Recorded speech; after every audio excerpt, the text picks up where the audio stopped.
Hello everyone, welcome back to the session of English. In this session of English grammar, we are going to begin a new chapter that is verb. This is very important topic and very interesting topic as well. So let's begin this session. Well, first of all, let us see what we are going to discuss in this session. Well, this is verb part 1. It means we will be discussing verb in various parts. So this is part 1 of the chapter verb. Okay. So here are the contents, what we are going to discuss in this session. Okay. So here in this session, we will discuss the following topics. First of all, we'll introduce verbs. Okay. It means we'll see the introduction to verbs.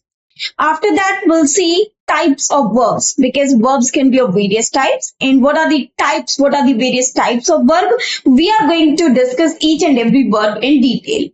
After that, we'll discuss principal verb. Well, principal verb is actually a kind of verb. So, in this session, we will discuss principal verb. That is a type of verb.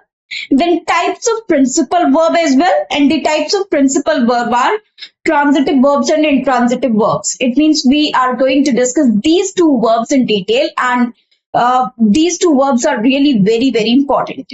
After that, we'll discuss auxiliary verb. Then types of auxiliary verb. So auxiliary verb is another type of verb, and here in this session we will discuss types of auxiliary verbs which are primary, modal and semi-modal. Okay. After that, we'll discuss non-finite verbs. So these are again some types of verbs.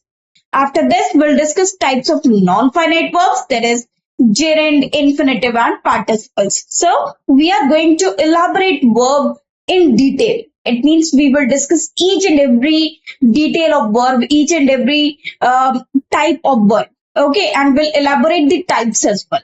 Okay, after that, we'll see some types of questions, that how many or what type of questions may occur from this chapter. So all these types of questions we are going to discuss in this session. Okay. So let's begin this session, and believe me, students, this session is really very important. This chapter is in fact very important. Okay, so let's begin this session. So first we'll see the introduction to verbs. Okay, now let us see the introduction to verbs. Verbs are one of the core parts of speech in English language. We have already discussed parts of speech in English language, and this is really a core part. It means the most important parts of speech in English language and are essential for constructing meaningful sentences. If we want to create a meaningful sentence, now what does a sentence contain? We know well. The basic structure of the sentence is subject, then we have verb, and then we have object. Okay, so this is the basic structure of a sentence that we have already discussed earlier. Okay, so verb is actually the part of a speech which helps in constructing the entire sentence. A verb is a word that expresses actions, state of being or occurrences, and possession. Now, what does this mean? Action, state of being, or occurrences, or possession. What are the meanings of these words? Let us discuss these one by one. If we talk about the word actions, actions means doing verbs or the action words. For example, if we sleep, we read, we act, we listen, we go, we run, all these activities which we perform, these are verbs, or you can say verbs are the action words. Well, whatever you do in your life, whatever you do on daily basis, whatever you do, in fact, whatever you are doing right now, you are studying, you are listening to me, and I'm speaking to you. Okay, so I'm speaking, speaking is a verb. You are listening to me, listening to is a verb. Okay, you are studying, studying is a verb. I'm teaching, teaching is a verb. So any action that we perform is a verb. Okay, that's very simple. After that, we talk about a state of being. Now, if I say I am a teacher, so here you can observe a word am. Okay, I'm saying I am a teacher. So this am is a verb over here. It shows my existence or my occurrence or my state of being. What I am. I am a teacher. So this am refers to my being, my state, what I am. Okay, if I say water is a liquid, or water is liquid. So what is the state of being of water? That it is a liquid, okay, or it is liquid. So that is a verb which shows the being or existence or the occurrence of a substance or of an object or of a person. So if anything, it defines the state of being of a person. It is also a verb. Okay. Next is possession. Possession shows the you can say the ownership of someone. For example, if I say I have a car, now car is my possession because it shows this word have. It shows that I am the owner of that car. I have a car. It means I have the possession of a car, or the owner of this car is me or I. Okay. So here, if you see the word have, it shows the possession. Okay. If I say the table has 4 legs. Okay. So these 4 legs belong to the table. Okay. So this has shows the position of the table. Okay. So this has is a verb. Okay. So if any word, it shows the action, state, being, or occurrence, or possession, that word is known as a verb. Okay. Now, verbs are the words that expresses actions. Actions means run, sing, eat, etc. There are many actions that we perform on daily basis or in our life. States of being like is, are, am, was, were. Okay, so these shows the position. These shows the state being of someone. For example, he is a doctor. So is a verb which shows the state being of that person. Okay, processes. If we become, we think. These are also verbs. If I say, oh, I see. Oh, I think this is not possible. So think, because we think this is process that we do. So this is also known as verb, any process that we do. Okay. Then position. If the words are have, has, and had, they show the position of something or someone. That means these are also the verbs. Now remember one thing always. If you see any verb in this form, it means if you see any word or any verb in the form of action, state, being, or occurrence, and possession, it means that is a main verb. So that is the main point over here. If any verb we see in any of these forms, that is known as main verb. Okay, now one thing comes to our mind that verb can be of 2 types. One is helping verb, one is main verb, that we have discussed throughout our life till now.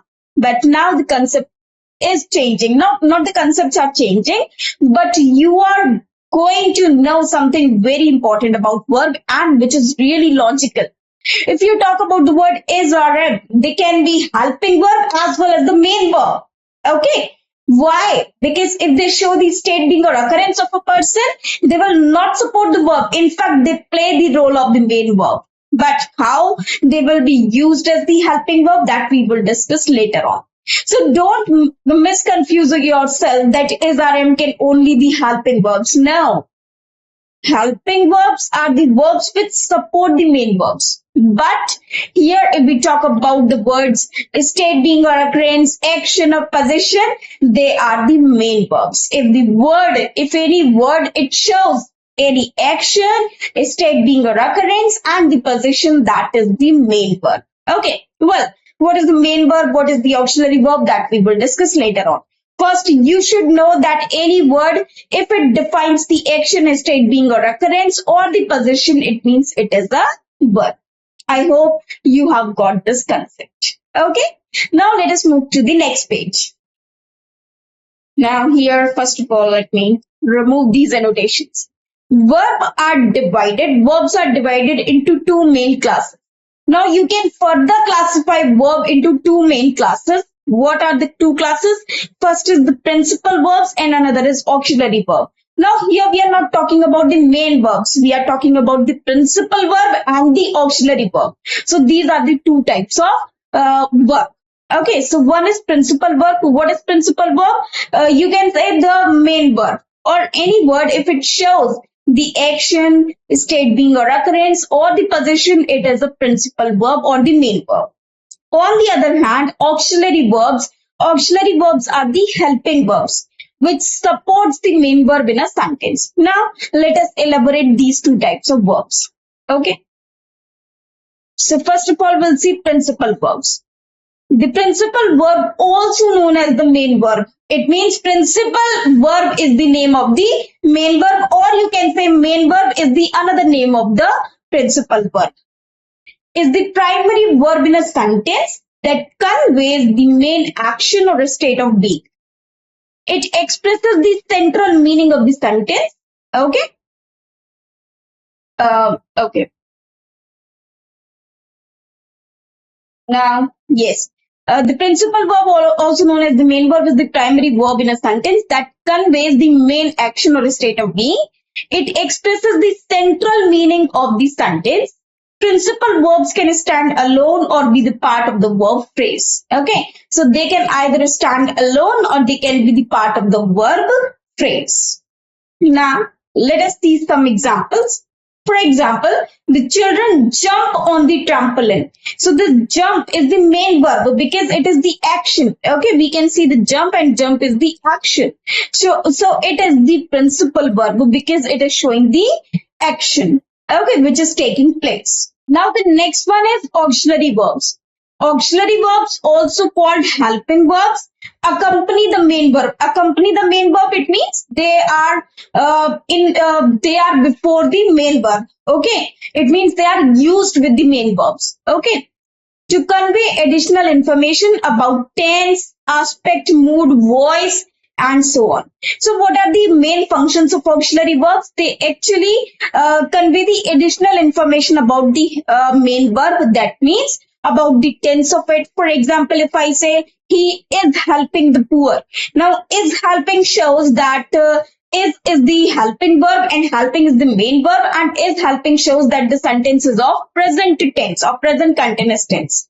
About tense, aspect, mood, voice, these type of verbs. Because if we talk about the voice, that is the active voice and passive voice, that can only be seen with the help of auxiliary verbs, because auxiliary verbs are the important parts of the you can say passive voice or active voice sentence. And if you talk about the moods or the modals, for example, if we talk about can, will, shall, should, so they show that what the speaker want to state, or in which mood he is. Okay, they assist. Assist means help. The principal verb in forming different tenses, voices, or moods. It means they just support the principal verbs. Okay. For example, she is going to the store. Now, if you see the sentence, going is the main verb, which is the action verb, and is the helping verb. Okay, or the auxiliary verb, which is actually supporting the verb going. Okay, so here we have seen a simple definition of auxiliary verb and the principal verb. Now we'll elaborate these two verbs in detail. I hope this much is clear to you all. Okay, so principal verbs are the main verbs, whereas auxiliary verbs are the helping verbs, which actually support the main verbs. Now here we'll discuss principal verb again. Principal verbs are also known as the main verbs. The main action words in a sentence are responsible for expressing the primary action or state of being. For example, she writes novels. Now, writes is the verb, okay, or a work which she is doing, what she does. She writes novel. The main action is conveyed by the principal verb writes. Okay. He is a doctor. The state of being is expressed by the principal verb is. So here is not supporting any other word, okay, or any other verb. But here this is shows the existence or the state of being of a person, that he is a doctor. Okay. So here is used to show what he is. Okay. It is not supporting the main verb. Okay. Now let us move to the next point. Principal verbs are of two types. Now, principal verb can be further divided into two types. One is intransitive verb and another is transitive verbs. Now, what are intransitive verbs? First of all, let us see that what are intransitive verbs. Let me tell you. intransitive verbs are actually the verbs which does not require an object to complete the sentence. It means here we can only have a structure of subject plus verb. Okay, if we do not require the object to complete the sentence or object to receive the action, that means that verb is an intransitive verb. Okay, verbs which do not require object. Subject plus verb, this is the actual, you can say, pattern of the sentence or the structure of the sentence of intransitive verb. Okay. And transitive verbs are verbs which require object necessarily. It means without object, if the sentence is incomplete, that verb is known as transitive verb. Now let us see some examples. If I say birds fly. Now if I say birds fly, is there any object in the sentence? Now what is the object? I have already told you in our earlier sessions that object is a word which can reply to the question what or whom. Okay, so if I say birds fly, there is no object over here because there is nothing, the requirement of what or whom. If I say birds fly, who is flying? Birds are flying. Okay, so if I say birds fly, who is flying? Birds. So here the focus or the focus of this action is on the subject. Okay, so this is subject and this is verb. Okay, so this structure is known as intransitive verb. Okay, if I say birds fly in the sky, Now, what kind of verb is fly over here? Is it transitive or intransitive? Of course, it is intransitive. Okay, why so intransitive? Because if birds fly, obviously flying. Who is flying? Birds are flying. The action is actually received on the subjects, not on the objects. The subjects are receiving the action, not the objects. Okay, here we do not have any object. In the sky is the place. And of course, if I say birds fly or if I say birds fly in the sky, both of these sentences are equal. Why so? Obviously, birds will fly in the sky. Okay, if I say birds fly, if I only say birds fly, that does not mean that they will fly on the road. Obviously, they will fly in the sky then as well. Okay, so here in these two sentences or the meanings of these two sentences are same. And both of these verbs are intransitive because the verb is only focusing on the subject. Okay, if I say Ravi beats or Ravi has beaten his friend. So whom has he beaten? He has beaten his friend. So who received that beat? That beaten was received by the friend, which is the object of the sentence, or who is the object of the sentence. Okay, so Ravi has beaten whom? Ravi has beaten his friend. So his friend is the object. That is why that verb is the transitive verb. But if I say Ravi fall down, now who fall down? Ravi fall down. Sorry, if I say Ravi fell down, now who fell down? Of course, Ravi fell down. So that will be intransitive verb. Okay, so whosoever receives the action of the sentence, that is known as the subject that decides whether the verb is transitive or intransitive. If the action is received by the subject, the verb is intransitive. And if the action is received by the object, then the verb is transitive. Okay. Now, if we talk about first, we'll discuss intransitive verbs. An intransitive verb is a type of verb that does not require a direct object to complete its meaning in a sentence, not direct as well as not indirect object. And we have also discussed these two objects, direct object and the indirect object. However, we'll discuss these two things later as well. It conveys an action or a state of being that does not transfer to a specific receiver. Intransitive verbs only have a subject and they do not have a direct object receiving the action. For example, if I say she slept, now who slept? She slept. Okay, so this action is received by the subject. The birds fly, so the birds are the subject and fly is the verb, and this fly is received by the birds. He laughs. Now who laughs? He laughs and he is the subject of the sentence. We need not have an object over here. So these verbs or these sentences are the sentences of intransitive verbs. Okay. Now let us move to the next one. Here we have some characteristics of intransitive verbs. No direct object. First of all, intransitive verbs do not have a direct object that receives the action. They stand alone as the complete predicates. She danced. No direct object is over here. Not direct as well as not indirect. Okay. No passive voice. Intransitive verb cannot be used in passive voice since they do not transfer an action to an object. Now, if you talk about the passive voice sentences, they need object on the subject place. Now, if you don't have the object in the sentence, how will you make the passive of it? Why? Because we cannot take object on the subject place because object is missing from there. Passive means when we focus on the object part of the sentence. Okay. But if there is no object in the sentence, it means the sentence cannot be converted into passive voice because there is no object to take in to the subject place. Okay, while making the passive voice. This is the most important characteristic of a passive voice sentence. That passive voice can require, first of all, the object on the subject place. Object is very, very important while we convert a sentence into passive voice. And if we do not have an object in the sentence, obviously we will not be able to take it on the subject place.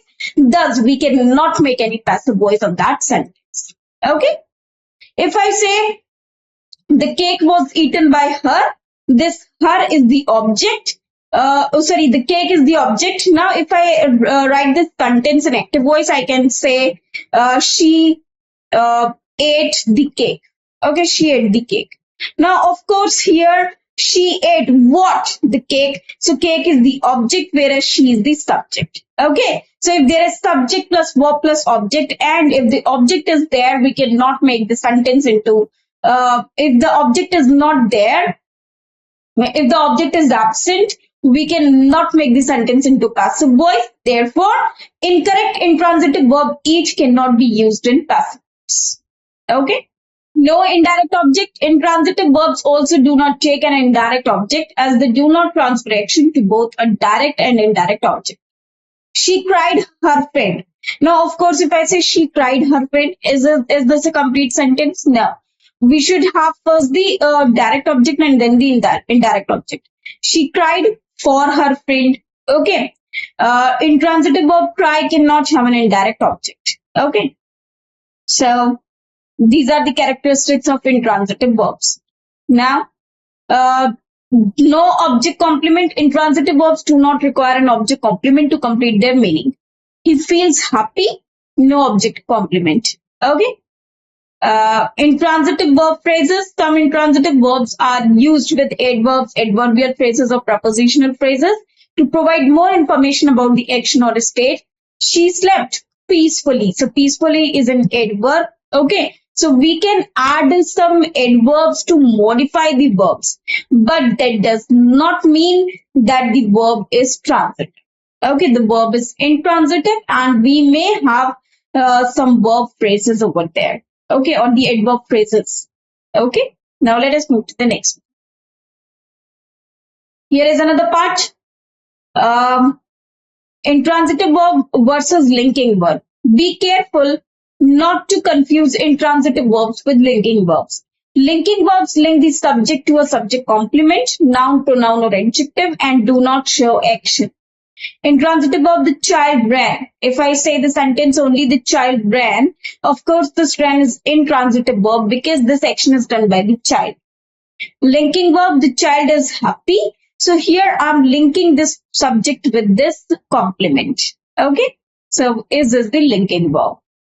Now let us move to the next one. Now we'll discuss transitive verbs. So these are definition and examples of transitive verbs. Transitive verbs are a type of action verb that require a direct object to complete their meaning in a sentence. Okay. It means when we need object necessarily to complete the meaning of the sentence, that verb is known as transitive verb. It means if we do not place an object over there, the sentence will be incomplete. Okay. A direct object is a noun or pronoun. Now we'll discuss what is a direct object. A direct object is a noun or pronoun that receives the action of the transitive verb. In other words, transitive verb transfer their action from the subject to the direct object. She ate what? An apple. So the verb ate requires a direct object and apple. He plays the piano. So plays is the verb what? The piano. The verb plays requires a direct object, the piano. They built what? A house. It means any word which applies to the question. What is somewhere and you can say it is a direct object. The verb built requires a direct object, that is a house. Okay. So action is directly received by this particular thing. That is why it is a direct object. Okay. So in the sentence where we need to have the direct object, or the object in the sentence, that sentence is known as transitive verbs or the sentence of transitive verbs. Now, let us move to the next one. Here we'll discuss the characteristics of transitive verb. Presence of direct object. A transitive verb must have a direct object to complete its meaning in the sentence. Example, the boy kicked. Incomplete, no direct object. Okay. So if I say only the boy kicked, is the sentence complete? No. We need some verb, we need some object over here. What did he kick? He kicked the ball. If I say the boy kicked the ball, now the sentence is complete. Why so? Because the ball is the direct object to receive this kick. Okay. Passive voice. Transitive verbs can be used in passive voice where the subject receives the action rather than performing it. Okay. The cake was eaten by them. Passive voice of transitive verb eat. Okay. Now let us move to the next one. Separation of transitive verbs and direct objects. Transitive verbs and their direct objects should not be separated by words or phrases. If I say she picked up the book from the shelf, the sentence is incorrect. She picked the book up from the shelf. Now the sentence is correct. Okay. Types of direct objects. Direct objects can be nouns or pronouns that receive the action of the transitive verb. He found the key. So key is the noun, direct object, and they love her. So her is pronoun, direct object. Okay. Now let us see the transitive verb characteristics. E. Transitive verbs are further divided into two types. One is monotransitive verbs. Monotransitive verbs are a type of transitive verb that requires only one direct object to complete their meaning in a sentence. They transfer the action from the subject to a single direct object. Examples of monotransitive verbs. She bought a book. The verb bought requires one direct object, a book. He wrote a letter. The verb wrote requires one direct object, that is letter. Okay. So these are the characteristics of the transitive verbs. Okay. Now, another type of transitive verb is detransitive verbs. Detransitive verbs are a type of transitive verb that require two objects to complete their meaning in a sentence. The verbs transfer the action from the subject to both direct object and indirect object. The direct object receives the immediate action of the verb, while the indirect object indicates the recipient or beneficiary of the action. It means if in a sentence we have verb, then direct object and then indirect object. If we have both the types of objects, then it is known as detransitive verbs. Okay. She gave her friend a gift. Now her friend and a gift. So what did she give? A gift. This is the direct object, and to whom? Her friend. The verb give requires both an indirect object, her friend, and indirect object, a gift. He showed me his new car. Okay. The verb showed requires both an indirect object, me, and direct object, his new car. So me is indirect object. Now why it is an indirect object? Suppose the sentence would have been he showed me. Okay, suppose the sentence had been he showed me. What will be the meaning of the sentence? It means that he's challenging me, or he showed me something. It means he has made me or he has made me realize something. Okay, so he showed me will have some negative or another meaning, which has he showed me his new car. So here he showed, what did he show? First of all, he showed the new car. To whom? To me. So this is replying to the question what, and this is replying to the question whom. The word which replies to the question what is the direct object, and whom shows the indirect object of the sentence. Okay. So these are the characteristics of the transitive verbs. Okay. So till now we have discussed the transitive verbs, the intransitive verbs, and their characteristics. Rest of the part which is related to transitive and transitive verb, because we are going to elaborate these two verbs, that we will discuss in our later session or in the next session. Okay, so we are leaving on this 17th slide. From the 18th slide will be discussing in the next session. Okay, so till now, if you want to learn more, stay connected with me. Till then, thanks to you.